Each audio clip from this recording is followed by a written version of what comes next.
compuestos perjudiciales derivados de la actividad metabólica de bacterias lácticas de interés etnológico. Para ahondar un poco en el tema, podemos decir que el vino es una bebida obtenida de la uva mediante el proceso de fermentación alcohólica de su zumo común, que involucra, el desarrollo secuencial de levaduras y bacterias lácticas. En primer lugar, se produce una fermentación alcohólica donde las levaduras, principalmente Saccharomyces cerevisiae, transforman los azúcares presentes en etanol y dióxido de carbono. Esto produce un elevado contenido de etanol, baja disponibilidad, bajo pH, baja temperatura y presencia de dióxido de azufre. Luego, se produce una segunda fermentación, que es la fermentación maloláctica, donde las bacterias lácticas, principalmente Oenococcus ON, transforman el ácido málico en ácido láctico, produciendo una serie de efectos positivos como una disminución de la acidez, una mayor estabilidad microbiológica y una mejora en el flavor. Aquí presente la microbiota láctica indígena en el mosto y en la uva, podemos mencionar a Oenococcus guenis, Leptospira, Lactobacillus y Pediococcus, que son bacterias productoras de aminas biogénicas, principalmente histamina, tiramina, putrescina y cadaverina, que son las que más causan daño tanto a las personas sensibles como a la calidad del producto final. Las aminas biogénicas son compuestos orgánicos de bajo peso molecular, están presentes en al menos un grupo amino en su estructura, se encuentran frecuentemente en alimentos y bebidas fermentados y son producidos como consecuencia de la descarboxilación de los aminoácidos. Las aminas biogénicas se pueden clasificar según su estructura química en alifáticas, aromáticas y heterocíclicas, y según el número de grupos aminos en monoaminas, diaminas y poliaminas. Los factores que influyen en la producción de las aminas biogénicas pueden ser la variedad de la uva, las condiciones climato-geopedológicas, el proceso de vinificación, como por ejemplo disminuyen con las altas concentraciones de dióxido de azufre, inoculación con cultivos seleccionados, altas concentraciones de etanol y aumentan con las altas temperaturas, presencia de nutrientes y deficientes prácticas higiénicas. A su vez, las aminas biogénicas pueden causar efectos perjudiciales para la salud del consumidor y la calidad del producto final, como hipo e hipertensión arterial, enrojecimiento facial, dolor de cabeza, vómitos, trastornos respiratorios y olores y sabores desagradables. Así, para la histamina, es la única amina biogénica que presenta límites. En los países europeos, como Suiza y Austria, se permite un menos de 10 miligramos por litro, en Alemania 2, Holanda 3, Finlandia 5, Bélgica 6 y Francia 8. Y la Organización Internacional de la Viña y el Vino solo permite hasta 12 miligramos por litro. Por lo tanto, el objetivo general de nuestro trabajo de investigación fue evaluar la producción de las aminas biogénicas por las bacterias lácticas aisladas de vinos regionales y establecer estrategias útiles para disminuir su formación. Dentro de los objetivos específicos, el primero fue desarrollar métodos rápidos para la cuantificación de aminas biogénicas. A modo de introducción, podemos mencionar algunos métodos para la detección de las aminas biogénicas, como por ejemplo métodos cualitativos que se basan en métodos que utilizan medios selectivos por un cambio de pH. Y así podemos ver si hay presencia o ausencia de aminos. Luego, los métodos que presentan la detección de los genes que codifican las enzimas responsables de la descarboxilación de los aminoácidos, precursores de las aminas biogénicas, por ejemplo, por técnicas de PCR. Y los métodos de detección y o cuantificación de las aminas biogénicas en vino, como los semicuantitativos, como la cromatografía en capa fina, o los cuantitativos, como los métodos enzimáticos y la cromatografía líquida de alta resolución. Estos métodos de cuantificación tienen la ventaja de que son muy sensibles, pero tienen la desventaja que tienen alto costo. Por lo tanto, nosotros propusimos el desarrollo de métodos simples y rápidos para la cuantificación de histamina y tiramina, que son las aminas que causan alergia en las personas sensibles. Desarrollamos métodos colorimétricos y métodos basados en cromatografía en capa fina. Cada uno de ellos se le hace una extracción previa y luego la cuantificación propiamente dicha de cada una de estas aminas.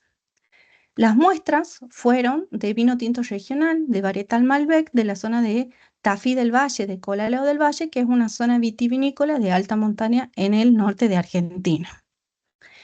Y la otra muestra que utilizamos fue un medio de descarboxilación, que es el medio Moeller, que lleva adicionado el 1% de un aminoácido precursor que queramos estudiar, ya sea de histamina o de tiramina. Se realizó la cuantificación de histamina. Primero se realiza la extracción con solución fisiológica, tanto para las muestras como para la curva. Se le agrega una mezcla de sales y luego se extrae con N-butanol. Y del sobrenadante, que es del butanol, que es donde se va a contener la amina, se hacen las determinaciones. Por un lado, por el método colorimétrico para la cuantificación de histamina, este método se basó en el fundamento de que la histamina, en combinación con la sal de diazonios del ácido sulfanílico y en presencia de carbonato de sodio, perdón, produce un compuesto de color rojo cuya densidad óptica puede ser leída a 496 nanómetros, eh, tanto para las muestras como para la curva estándar. Para la obtención de las curvas de calibración de la histamina, las realizamos tanto en medio de cultivo como en el vino, que son las muestras que analizamos, y donde podemos observar que se grafica la densidad óptica en función de la histamina en miligramos por litro, tanto para el medio de cultivo como para el vino, y la concentración de histamina en miligramos por litro se puede calcular multiplicando la densidad óptica por A, que es la pendiente de la curva de regresión, más B, que es la ordenada al origen de la curva de regresión en miligramos por litro. El segundo método fue el método en cromatografía en capa fina para la cuantificación de la histamina, ¿verdad? Entonces, tanto las muestras como la curva estándar se someten a la extracción de la histamina y del sobrenadante del butanol se siembra directamente en las placas cromatográficas. Se realiza una corrida cromatográfica con esta fase móvil y luego se revela la placa. El agente revelador de uso general para los compuestos aminados sabemos que es la anhidrina. Por lo tanto, en base a esto, nosotros desarrollamos un nuevo agente revelador que contenía una mezcla de 200 miligramos de anhidrina y 20 miligramos, perdón, de cloruro estañoso en 10 mililitros de metoxietanol. Se calentó la placa a 120 grados centígrados y luego, perdón, no pasa,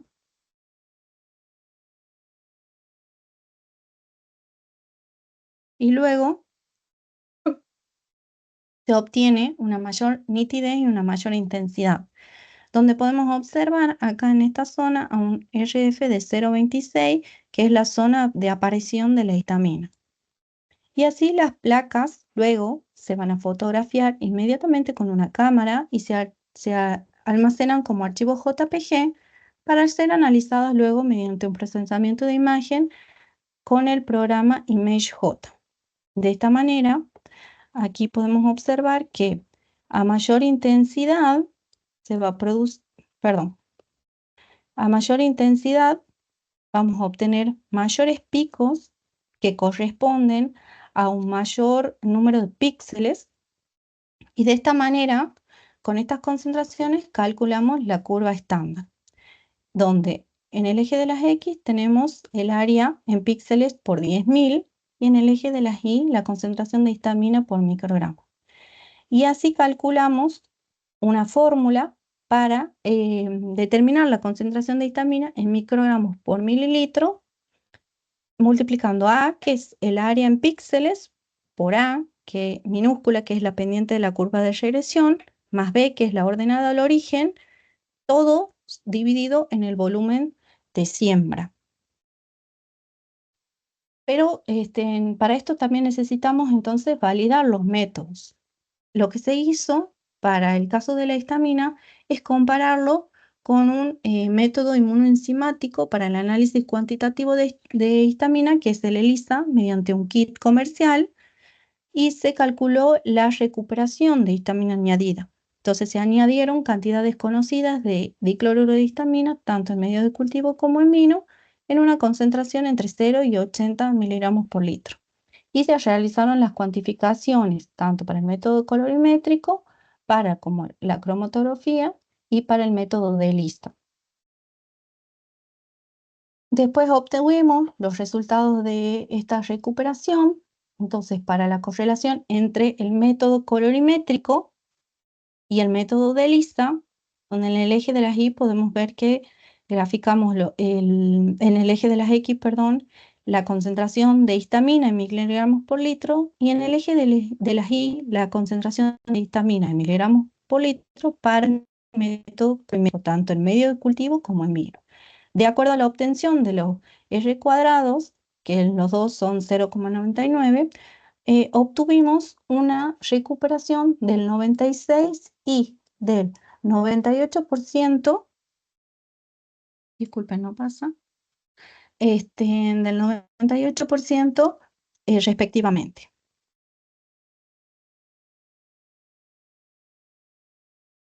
Y en cuanto a la correlación entre el método de cromatografía en capa fina con el método de lisa, de la misma manera podemos ver que dado su R cuadrado, se obtiene una recuperación del 96% y del 98%. Para el caso de la cuantificación de tiramina, se hace la extracción de la tiramina, también de las muestras y de la curva. Se hace una primera extracción con acetato de etilo y una segunda extracción con ácido clorhídrico.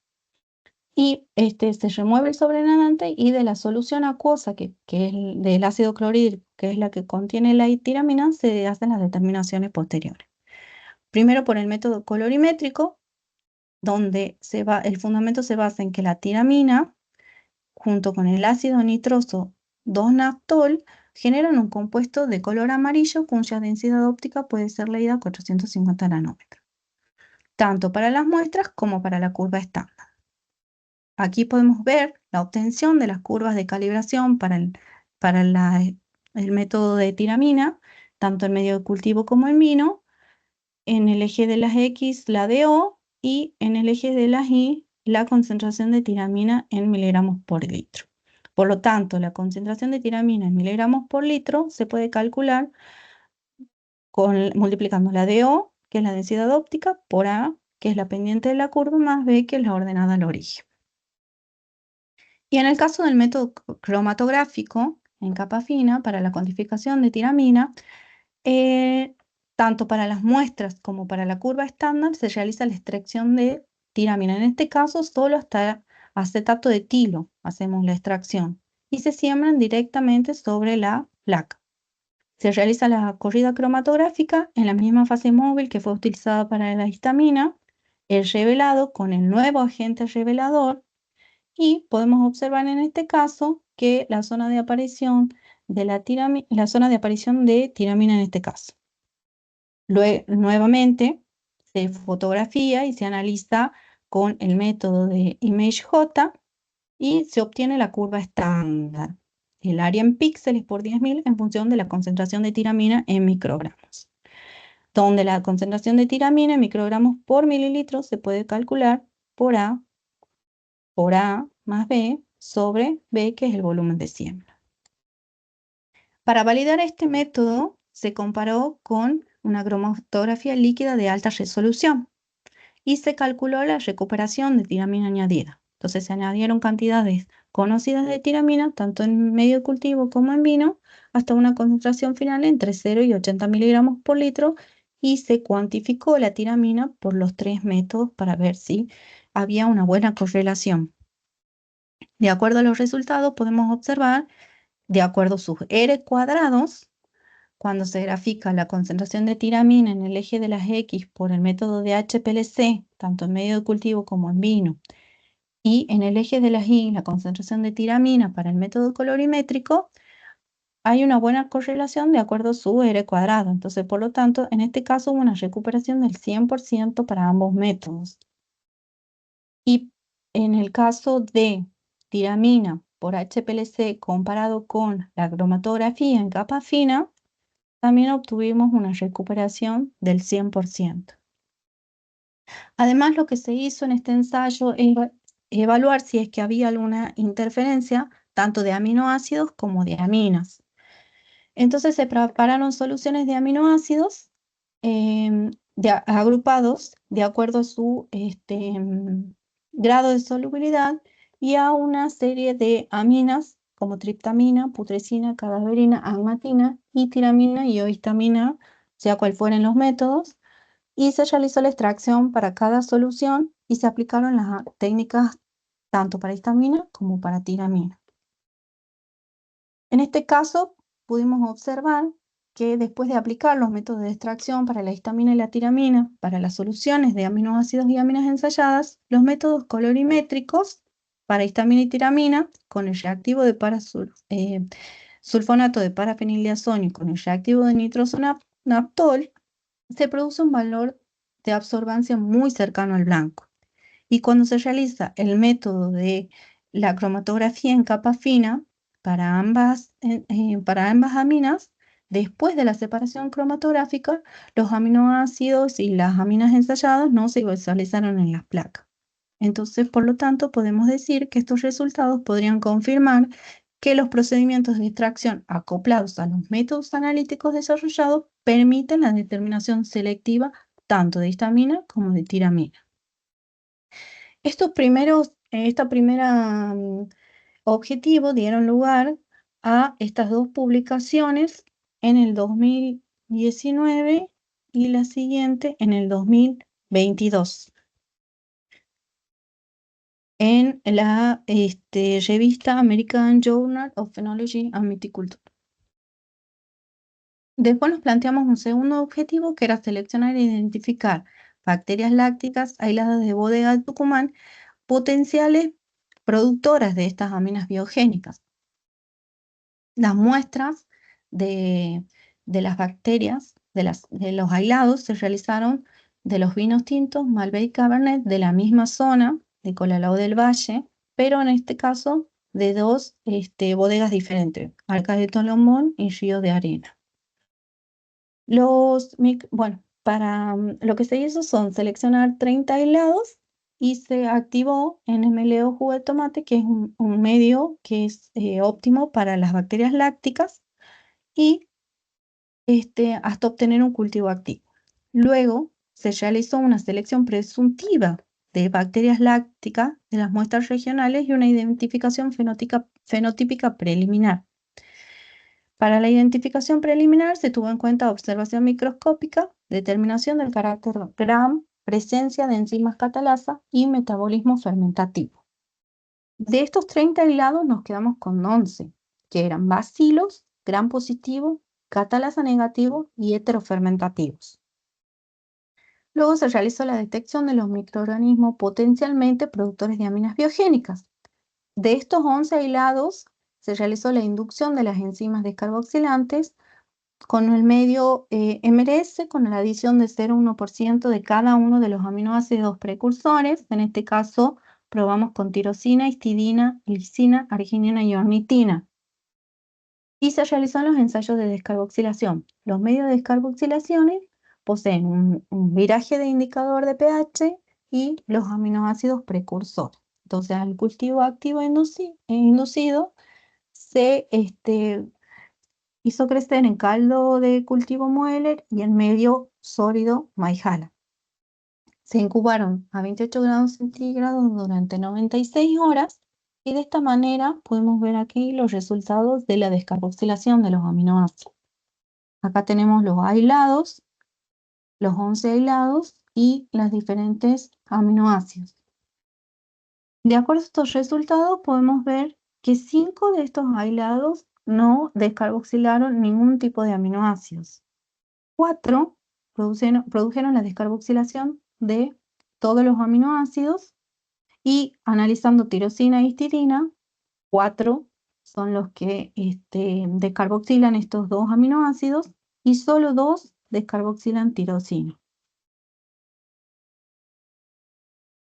Luego se realizó, para confirmar, la detección de la presencia de los genes que codifican en primer lugar para la histidina descarboxilasa. Entonces se realizó la extracción del ADN por un protocolo que era suministrado por un kit comercial y se realizó la detección de los genes por la reacción en cadena de polimerasa del gen HDC con estos cebadores. De acuerdo con los resultados obtenidos, en 4 aislados se encontró un producto de amplificación de 370 pares de base que corresponde al tamaño esperado para el gen HDC. Aquí tenemos un control que es Lactobacillus gilgard 5W que posee estos genes. Y para la detección de la presencia del gen que codifica para la enzima tirosina descarboxilasa, se realizó con estos cebadores y en este caso el resultado fue que en 6 aislados se encontró un producto de amplificación de aproximadamente 1100 pares de base que corresponde para el gen del tamaño esperado. A su vez, se realizó una identificación de los microorganismos con la capacidad de aminoácido descarboxilasa por técnicas fenotípicas convencionales. Se realizó un perfil de fermentación de hidratos de carbono específicos para bacterias lácticas. Entonces acá podemos observar los 11 aislados y la fuente de carbono utilizada. De acuerdo con estos resultados y comparado con el manual de Berche, podemos determinar preliminarmente que los aislados fueron identificados como Lactobacillus casei. Pero para realizar esta confirmación, sí o sí necesitamos técnicas de biología molecular. Entonces se realizó mediante la amplificación y secuenciación del gen 16S del ADN ribosomal por PCR.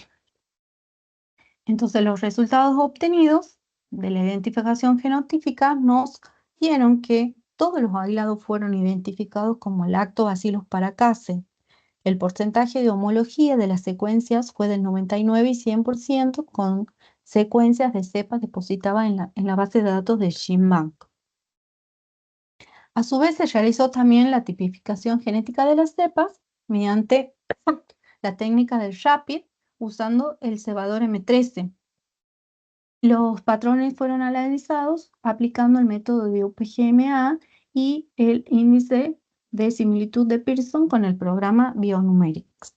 Entonces, para este caso, podemos observar que el agrupamiento de UPGMA mostró 4 grupos considerando un nivel de similitud del 90%. Es decir, que de los 11 aislados, confirmamos que, que en realidad eran 4 cepas. Y así nos planteamos un tercer objetivo, que fue evaluar la producción de las aminas biogénicas por bacterias lácticas seleccionadas. Entonces, estas 4 cepas ya identificadas como Lactobacillus paracasei, se les realizó una inducción enzimática para tirosina y histidina y se evaluó la producción de aminas biogénicas por bacterias lácticas en medio de cultivo. Entonces, la evaluación se realizó en medio Moeller, que ya habíamos dicho que era un medio específico para inducción, con el 0,1% del aminoácido precursor, se incubó a 28 grados centígrados durante 96 horas. Se centrifugó y sobre el sobrenadante se realizaron las determinaciones correspondientes. De acuerdo a los resultados, podemos observar en este primer cuadro la cuantificación de histamina determinada por el método colorimétrico para las cepas seleccionadas. Y acá podemos observar que Lactobacillus paracasei AT45 fue la mayor productora de histamina. Cuando se realizó la cuantificación de tiramina, también por el método colorimétrico, se puede observar que todas las cepas produjeron tiramina, no así en el caso de histamina, que hay 2 cepas, YA39 y YA49 no producen histamina, en este caso todas para la tiramina, pero para seguir continuando con las determinaciones posteriores, seleccionamos al Lactobacillus paracasei porque fue la mayor productora de histamina y a su vez producía tiramina y en grandes cantidades. Se realizó la evaluación luego de la producción de histamina y tiramina por esta cepa en vino tinto de la región de los valles calchaquíes. Entonces se inoculó con esta cepa un vino de varietal Malbec, un grado alcohólico de 14% y tenía un pH de 3,3. Se realizó una incubación a 23 grados durante 96 horas, se centrifugó y del sobrenadante se realizaron las determinaciones. Y de acuerdo con los resultados obtenidos, podemos ver que Lactobacillus paracase y AT45 produjo histamina en un 14,03 miligramos por litro y tiramina en 8,11 miligramos por litro. Esto es en vino. Esto resulta, este objetivo, digamos, dio lugar a una publicación también en Journal of One Research en el 2022. Y para dar lugar al último objetivo, perdón, que era desarrollar estrategias que eviten o minimicen la producción de aminas biogénicas por bacterias lácticas deteriorantes, decidimos irnos por el lado del uso de compuestos fenólicos para minimizar la producción de histamina y tiramina. Sabemos que el dióxido de azufre es el químico que se utiliza normalmente y actualmente en la industria para el control de los microorganismos alterantes. Es un antioxidante y un antimicrobiano, pero su uso está estrictamente controlado. La Organización Internacional de la Viña y el Vino propone entre 150 y 400 miligramos de dióxido de azufre total y, según el Código Alimentario Argentino, 20 miligramos por litro de dióxido de azufre libre y 300 miligramos por litro de dióxido de azufre total. Según nuestros antecedentes de trabajo, los ácidos fenólicos como el ácido gálico, cafeico y el paracumárico a 400 miligramos por litro producen una disminución de la viabilidad y alteración de la membrana celular de cepas alterantes durante el proceso de vinificación.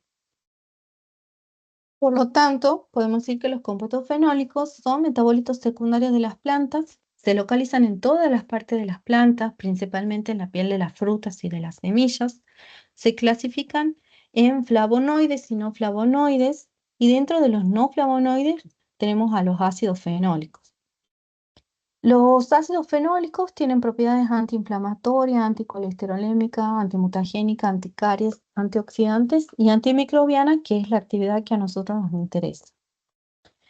Evaluamos el efecto de estos ácidos fenólicos comerciales puros sobre esta cepa de Lactobacillus paracasei T45 en vino tinto.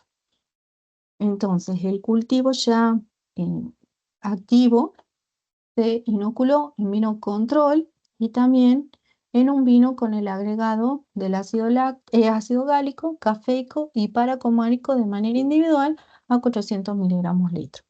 Y se incubaron los ensayos a 23 grados centígrados durante 96 horas. Y se tomaron muestras cada 48 horas.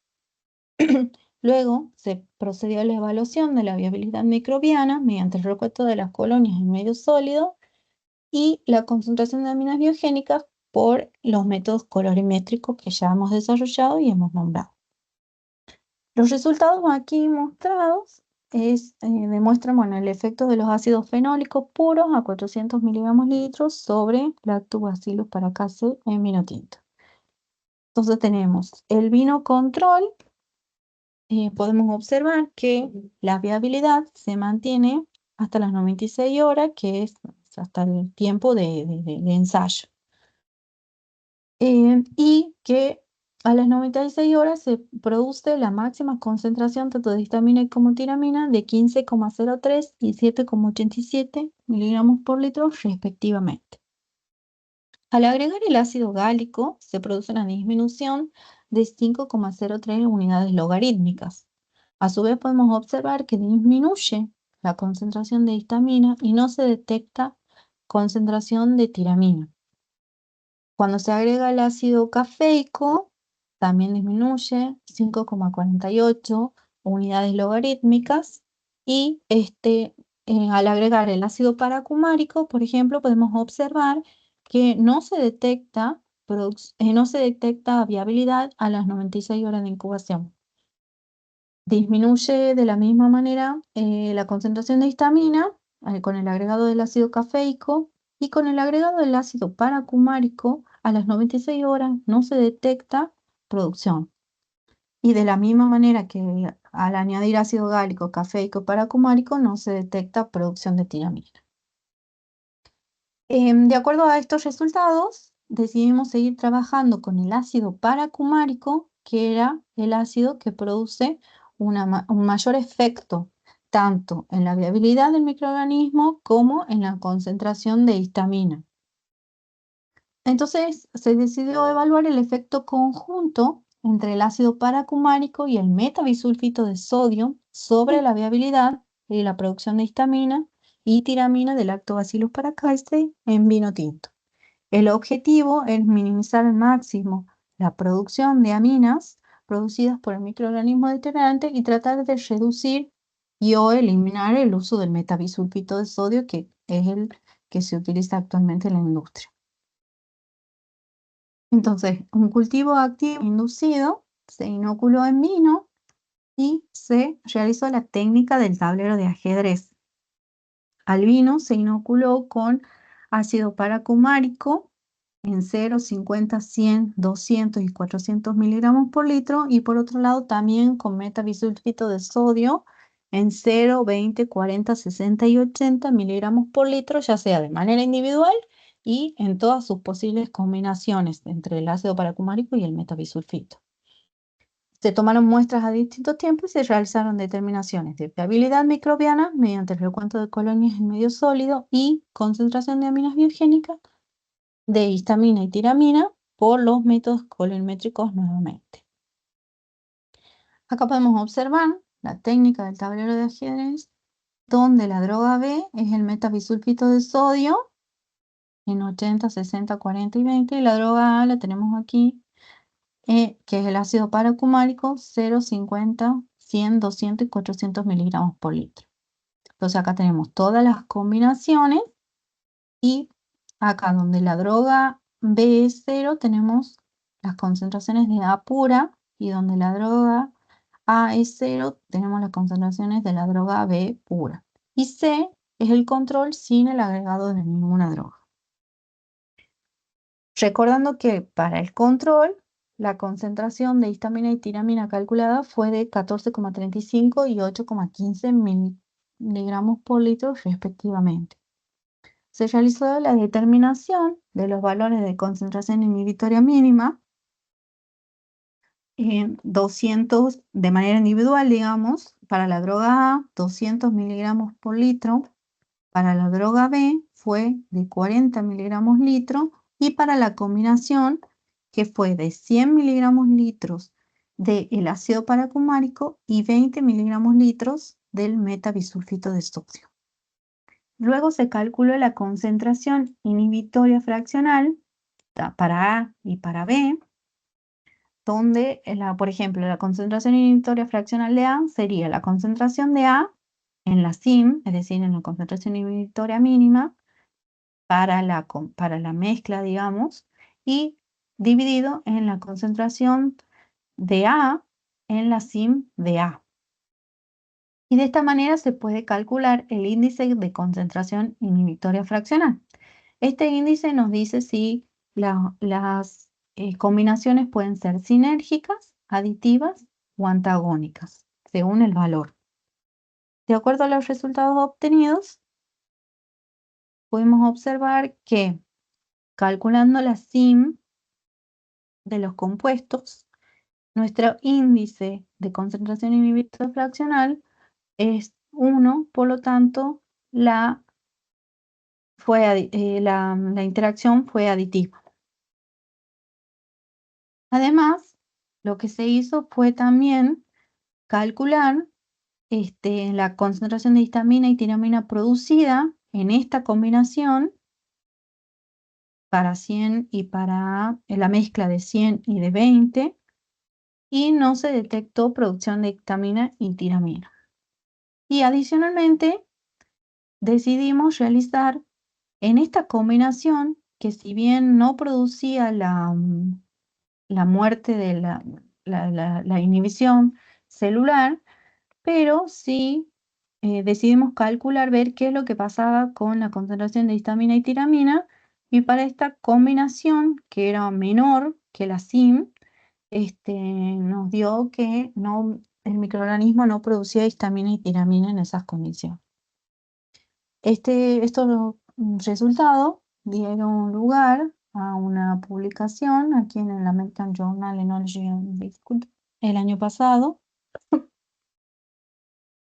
Y bueno, como conclusión final, podemos decir que se desarrollaron métodos rápidos, simples y de bajo costo de cuantificación para histamina y tiramina. Además, se identificaron por primera vez bacterias lácticas en bodegas de Tucumán en base a la potencialidad para producir aminas biogénicas. Se identificó por primera vez una cepa de Lactobacillus paracasei en bodegas de Tucumán como productoras de histamina y tiramina en vino. Y el uso de ácidos fenólicos presentes en el vino, por lo tanto, pueden ser una alternativa para disminuir o reemplazar el uso del dióxido de azufre, que es un químico que se utiliza normalmente en el proceso de vinificación. Y y además, digamos, esta combinación nos va a producir una reducción en la concentración de histamina y tiramina. Bueno, muchísimas gracias.